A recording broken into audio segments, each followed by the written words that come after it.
This is Florida Natural Farming, Frog Valley Tropical Fruit Farm.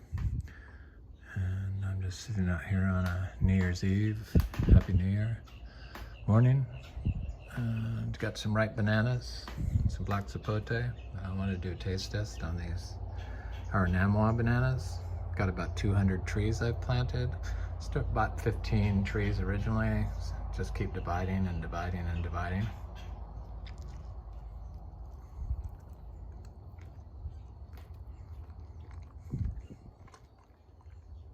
It's an exceptionally good, super sweet banana. Super sweet.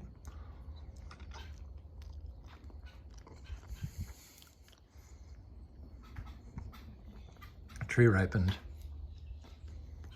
So I'm just sitting out here with my houseplants that I'm going to use on the orchard floor, which I'm going to eventually divide.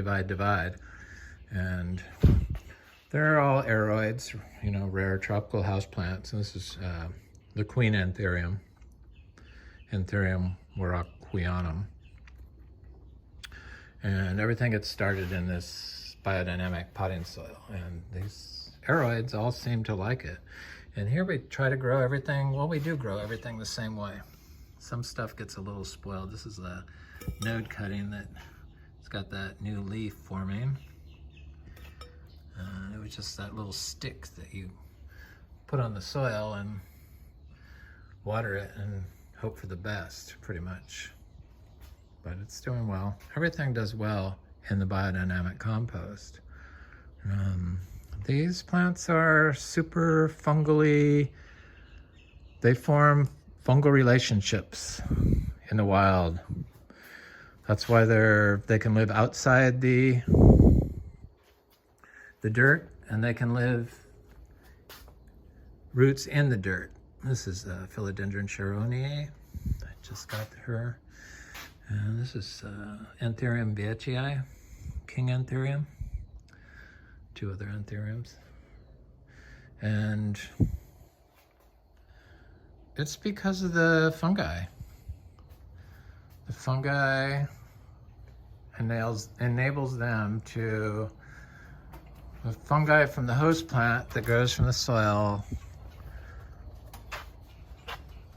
glues the roots of the aroid to the plant, as in the case of orchids.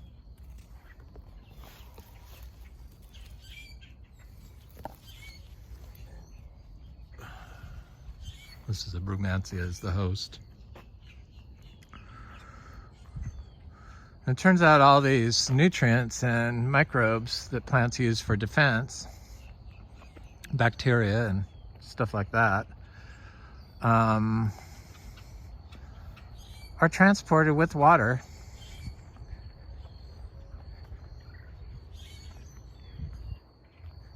through the mycelium in the soil, directly to the root zone and inside the plant.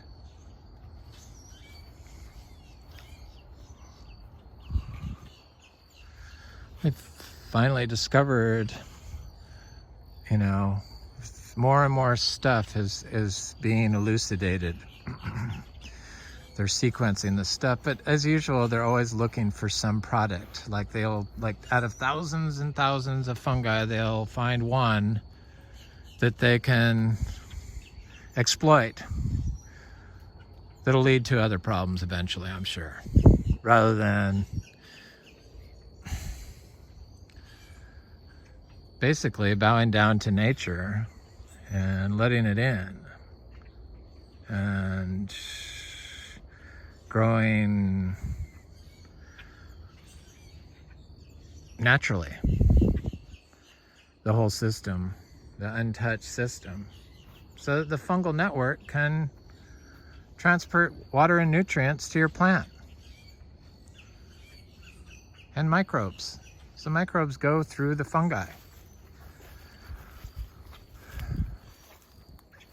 So when you're spraying your mangoes with sulfur on a nursery grown grafted tree, young grafted tree that comes with disease, anthracnose and such, all of them, they're all in there already.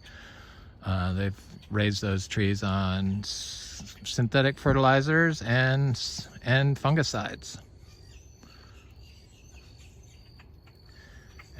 And so in order to go organic in the pot, you kind of have to, I had to put like a little raw manure in the pot and water it in for like a couple weeks. Or a compost or a combination. And then plant the tree, because we plant them without watering them. We don't water our mangoes. They've never been watered ever. And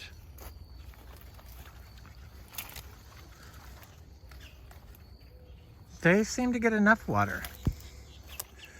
They have disease, maybe. Some of them will have disease that it shows itself either on the fruit or on the tree for the first year or two. But if you focus on the soil and you don't water your mango, because I think that's probably the root cause of perpetuating disease in your mangoes, is because a tree can't form a relationship, proper relationship with the wild mycelium in the soil. If you're giving the tree water nonstop, because water is one of the bargaining chips that fungi use to form relationships.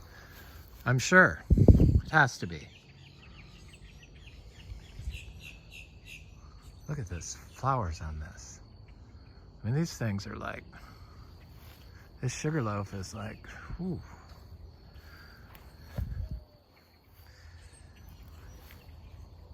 Spraying your tree with sulfur and copper is, you know, it kills frogs, which is wrong, and it kills all your tree's natural ability to form symbiotic relationship with the fungal network in the soil.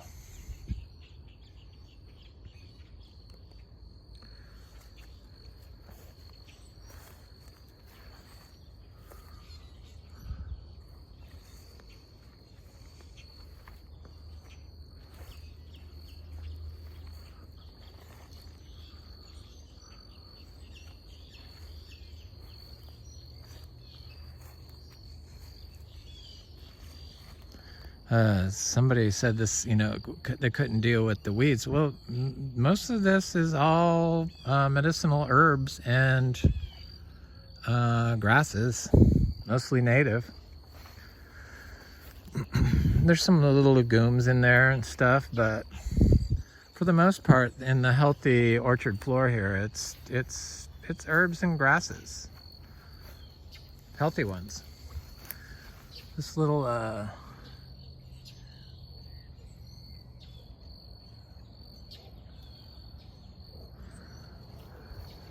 rasapote fruit looks like it may have set January, or, you know, December, I guess.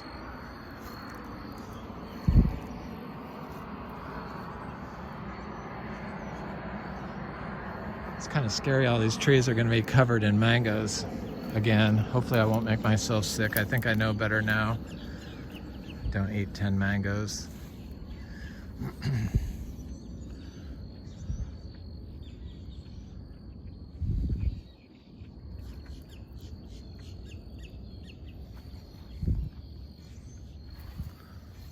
Not too many bugs out because it's pretty early in the morning, but they're kind of starting to come out.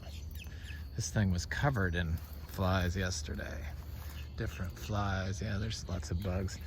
Those nasty little no-see-ums I can see in here.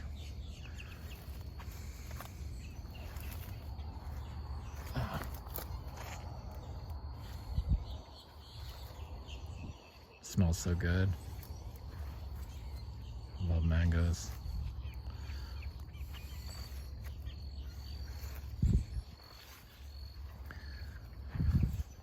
All this stuff that we kill with our modern agriculture and have destroyed, it's just, they're just pollution. That's just pollution.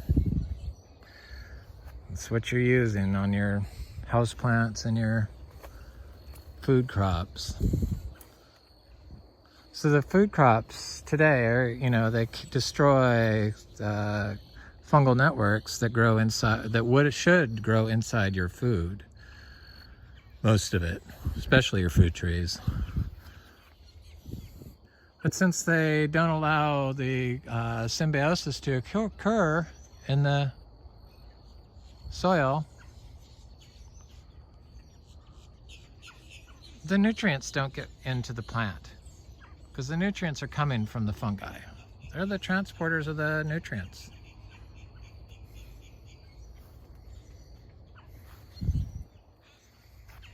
And they kind of figured all this stuff out. So eventually it's going to become some sort of quorum sensing that happens on Facebook where everyone says, oh yeah, we have all this disease because we've been eating all these pollution. And then they'll make the government sue the chemical companies. Just the information has been found out, what they've been doing, so it's just a matter of time. Some people are just too wrapped up with the South Florida chemical cartels to detach themselves. But I mean this is kind of proof that their ways are wrong. You'll see the fruit. We get lots of fruit here off our mangoes without spraying anything. I think it might have something to do with the fact that we are growing similar to how mangoes have been grown historically for thousands of years in India, successfully.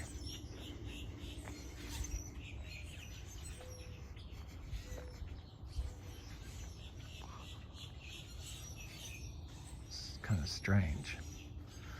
I'm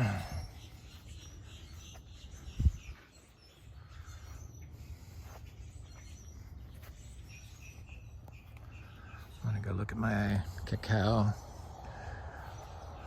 It doesn't rain here, but we sure get a lot of dew at night, you know, this time of year.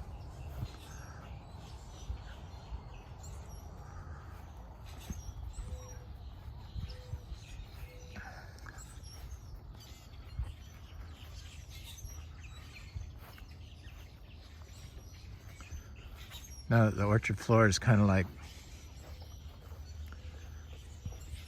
in its winter mode where it's died back a little bit. I'm seeing more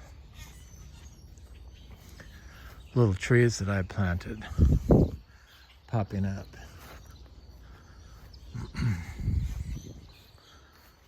Thousands of trees, yeah. This is like our orchard floor. It's not exactly ugly.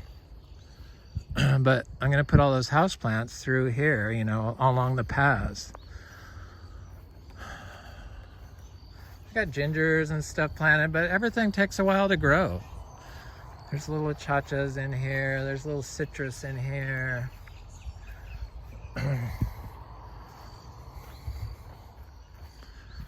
Fruiting, oh, there's Garcinia intermedia fruit, I see.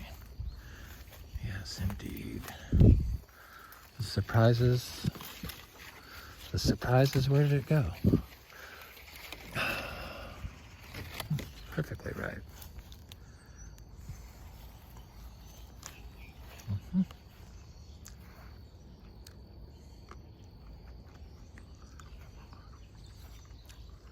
I decided I really like the skin on these Garcinias. I especially like it on the MB, but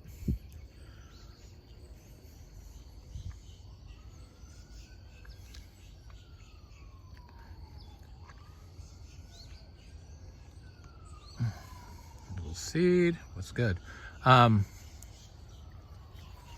Cacao. So I've been growing cacao in Florida. This is from a tree that I fruited in Brevard County along in Grant. And this is what I planted here from seed. It's a yellow cacao, and it's, you know, it has fruit on it, and quite a bit of fruit. And still flowering.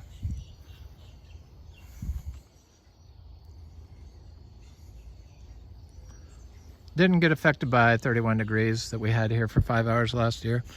But I've got like 30 cacao.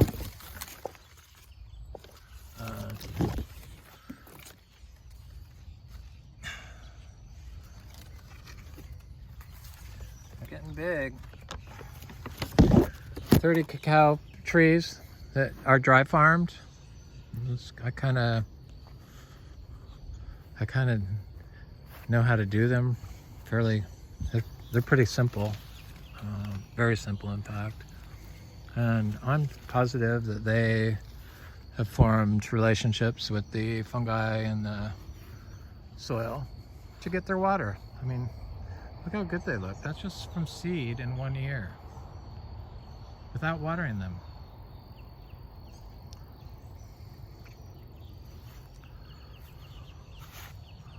So Nochlea latifolia, the African peach. And then I got little cacao everywhere. This is the red one, Trinitoro, 1 year from seed, right next to this ginger. There's some other ones through here.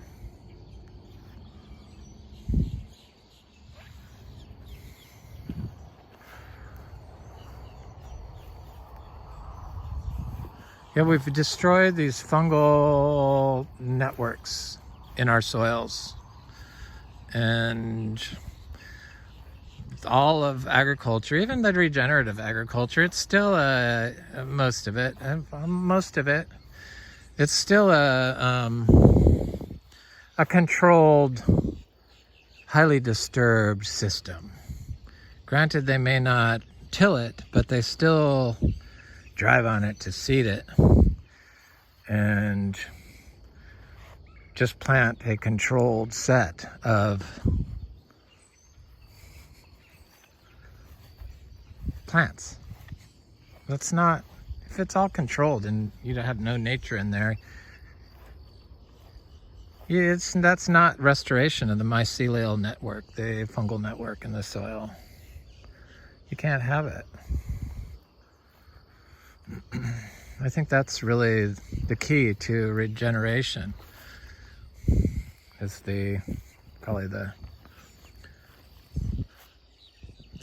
fungal network growing in the soil, restoring it.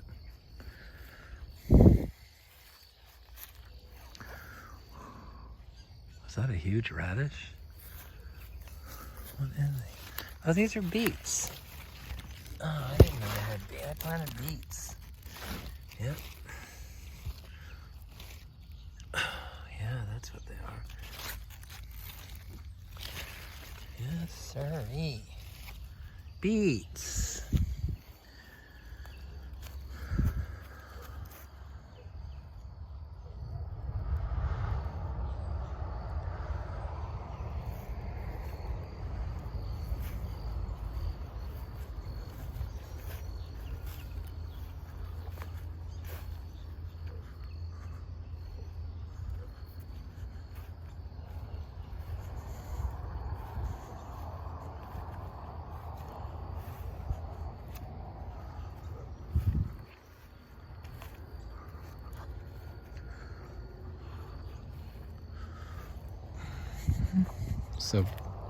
So pretty here in Florida. I think I'll plant that intermediate seed right here. She was good. So there's some cacao, and some cacao. And it looks Garcinia.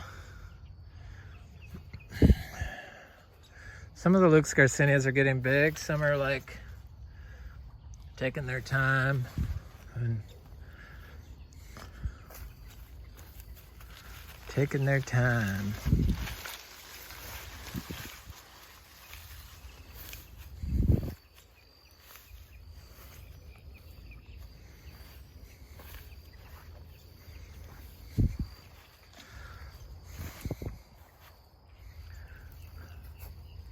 It's the blue lily pilly.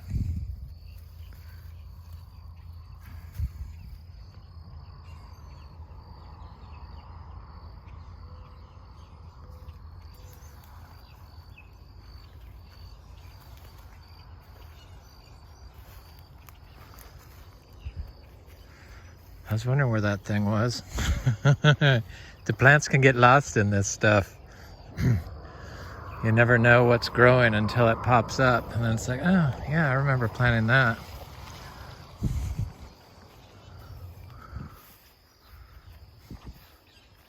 The black sapotes, they've been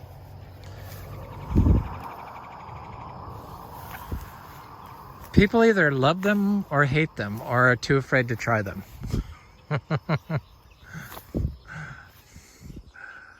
I didn't think about that.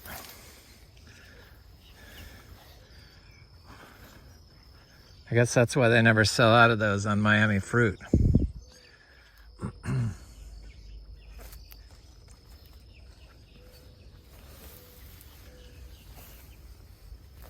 I like them. I don't love them like the Crepe Myrtle, but I'll pick them all, which I don't do on some trees, or forget to pick, like guavas and stuff.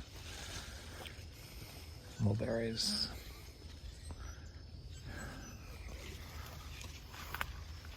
I should check that cherry of the Rio Grande that fruited last year. It might be, doesn't that flower in the winter?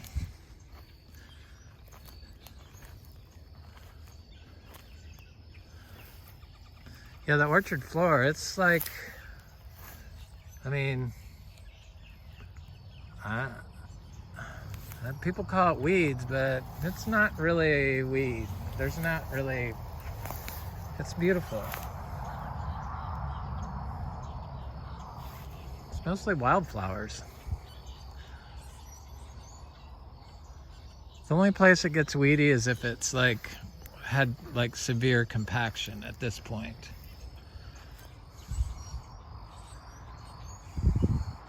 No, there's no fruit on that. So this little Sugarloaf mango tree froze back last year and is now fruiting this year. Because we, you know, with the 31 degrees, it got like 30 of our little tiny young trees, the smallest ones. This is a Santal. But that was like a compacted, it seems better this year. I planted bananas and stuff in there, so usually once I do that, it's, if the bananas start doing good, then the trees start doing good.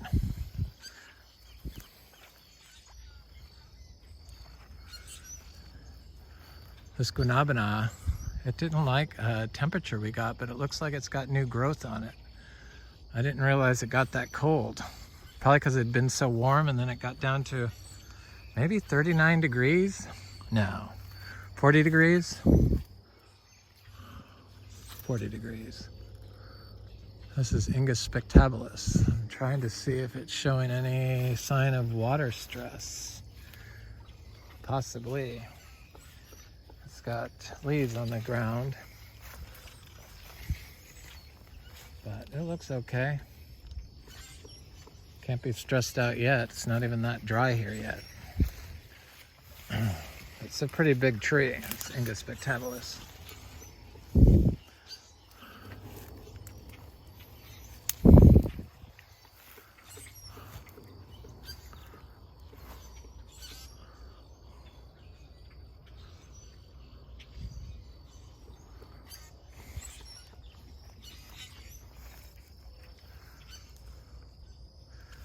The air plants just grow on everything here. This isn't a fruit tree, this is a Crepe Myrtle.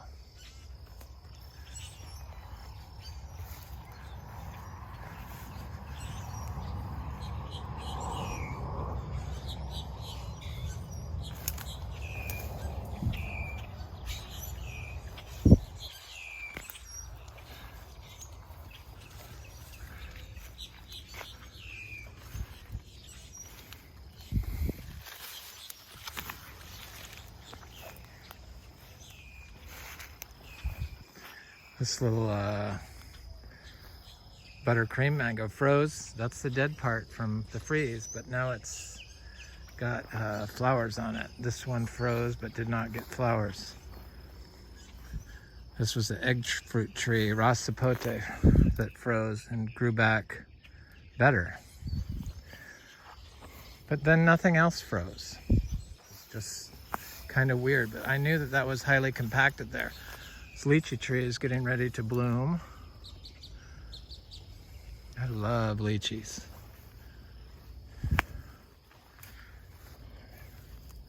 Nice, clean, disease-free lychees. Pest and disease-free. This buttercream mango is like getting ready to open up. Covered. There's a mango that froze, is not blooming, but there's a mango there and a mango there that are both blooming that did not freeze.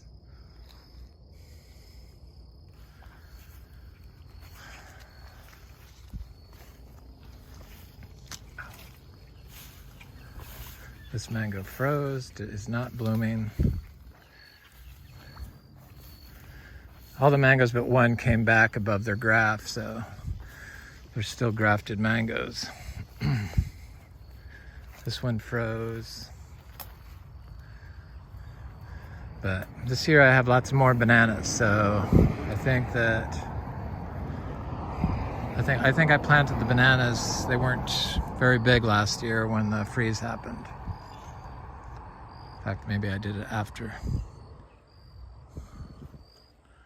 But I don't think we're gonna, it's been hot this year.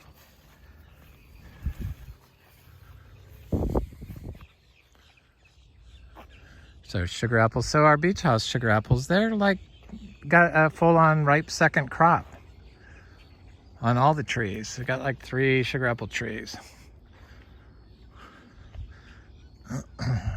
They were small, somebody else wanted them. I said, be my guest, because you know, I do not like small sugar apple fruit. So I've been putting manure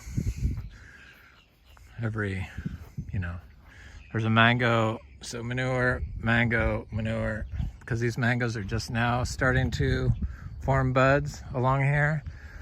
And I can't sell any of these as organic because of the people using glyphosate next door. I just don't, it's far enough away where I could, but I just don't feel comfortable doing that. So I'm gonna have to eat all that fruit myself. Sell the seeds maybe. Grow the seeds, because there's some good mangoes in here that they provided a lot of fruit. They're a little slower, these mangoes, than the ones up, the bigger ones.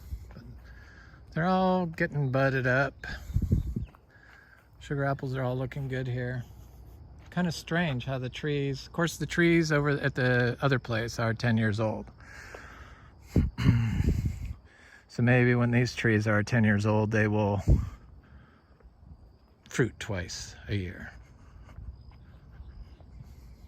We'll see. Unless the mangoes hog up all the space and don't give them any light. But I've been planting anemoyas. So that's what I'd like to, I like anemoyas. They're always consistently good. I even like the small ones.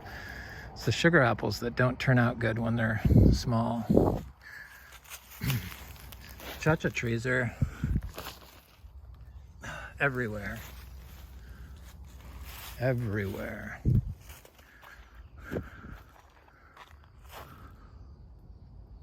Anyway, this is Frog Valley Tropical Fruit Farm, and this is Florida Natural Farming, and I hope you have a happy new year.